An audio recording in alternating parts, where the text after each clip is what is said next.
Astrology simplified में आपका स्वागत है। हम आज जो ज्योतिषी सलाह में चर्चा कर रहे हैं कि प्रश्न पूछा गया है कि लग्न मजबूत होना चाहिए, इसके बारे में आप हमेशा जिक्र करते हो। तो लग्न को मजबूत स्थिति और कमज़ोर स्थिति कैसी होती है, इसकी हम जानकारी देने का प्रयत्न कर रहे हैं। तो जब भी आप अपनी कुंडली देखते हैं तो आपको देखना है कि जो लग्न का मजबूत होना बहुत ज़रूरी है, क्योंकि ये पूरी कुंडली का आधार है, आपका व्यक्तित्व है, आप स्वयं हैं।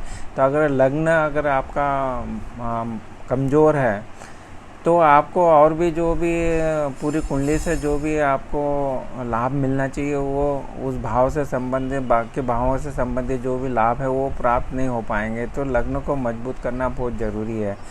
तो सबसे प्रथम लग्न को अगर कमज़ोर स्थिति बोलेंगे तो वो ये होती है कि जब लग्न का जो स्वामी होता है वो कुंडली के छठे, आठवें, 12वें भाव में स्थित होना, फिर वो जो डिग्री है लग्नेश की वो कम होना, लग्न के स्वामी की डिग्री कम होना, फिर लग्न जो है उसके जो दूसरे भाव और 12वें भाव में पापी ग्रह राहु केतु शनि आदि का होना, वो पाप कर्तरी योग जो कहा जाता है।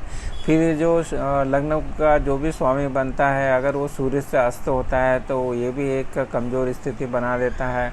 और लग्न का तो इस तरह से आपने देखा कि लग्न का नीच होना, पाप कर्तरी होना और 6, 8, 12 भाव में होना, ये जो स्थितियां हैं ये लग्न को कमज़ोर कर देती है। परंतु इसके विपरीत अगर लग्न कैसा मजबूत होता है कि अगर लग्न का स्वामी कुंडली के केंद्र स्थान में हो और वो त्रिकोण स्थान में हो, सौ राशि का हो, मित्र राशि का हो, उच्च का हो, इन भावों में साथ साथ में इन पे शुभ ग्रहों की दृष्टि हो, लग्नेश की डिग्री अच्छी हो, तो ये मजबूत स्थिति कहलाती है। जो हमने बताया कमज़ोर स्थिति को ठीक करने के लिए आपको क्या करना चाहिए, तो आपका जो भी लग्न का स्वामी बनता है उसके मंत्रों के आपको जाप करना चाहिए और उनसे प्रार्थना करना चाहिए।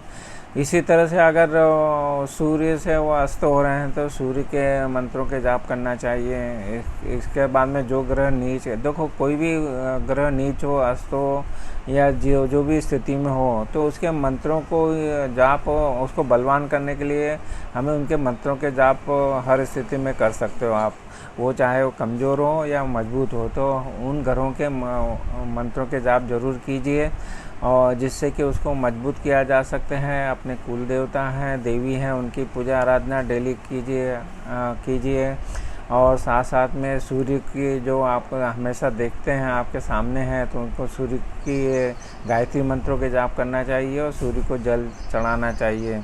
तो इस तरह से जो आप सरल से उपाय कर सकते हैं वो ज़रूर कीजिए, ये बहुत ही सरल है। और बाकी आपको इस तरह से आपका लग्न का जो भी स्वामी हो मजबूत होगा और जो भी हमको हमारी कुंडली से जो भावों का हमें लाभ प्राप्त करना है वो प्राप्त होगा। तो ये आज संक्षिप्त जानकारी दी और इसको डिटेल में आप देखना चाहते हैं तो हमारे जो चैनल है एस्ट्रोलॉजी सिंप्लीफाइड, इस पे आपको बहुत से वीडियो उपलब्ध हैं जिसमें हर एक लग्न के बारे में जानकारी दी है।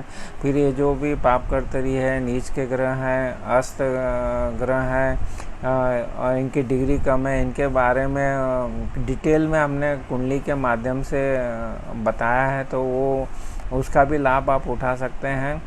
तो ये प्रश्न जो पूछा गया कि लग्न और लग्न स्वामी की मजबूती को किस तरह से देखा जाता है और कमज़ोर स्थिति को कैसा देखा जाता है, इसकी हमने संक्षिप्त जानकारी दी। अगर आपको वीडियो पसंद आ रहा है तो हमारे जो चैनल है एस्ट्रोलॉजी सिंप्लीफाइड, इसको ज़रूर सब्सक्राइब कीजिए और साथ साथ में बेल आइकन भी क्लिक कीजिए, जिससे कि जब भी हमारे वीडियो अपलोड होंगे तो आपको उसकी इन्फॉर्मेशन प्राप्त होगी और आप इमीडिएटली उनको देख पाएंगे। और साथ साथ में हमारे वीडियो पसंद आया तो उसको ज़रूर लाइक कीजिए, शेयर कीजिए। आपने हमारे चैनल सब्सक्राइब की, वीडियो लाइक किया, शेयर किया, इसके लिए आपका बहुत बहुत धन्यवाद।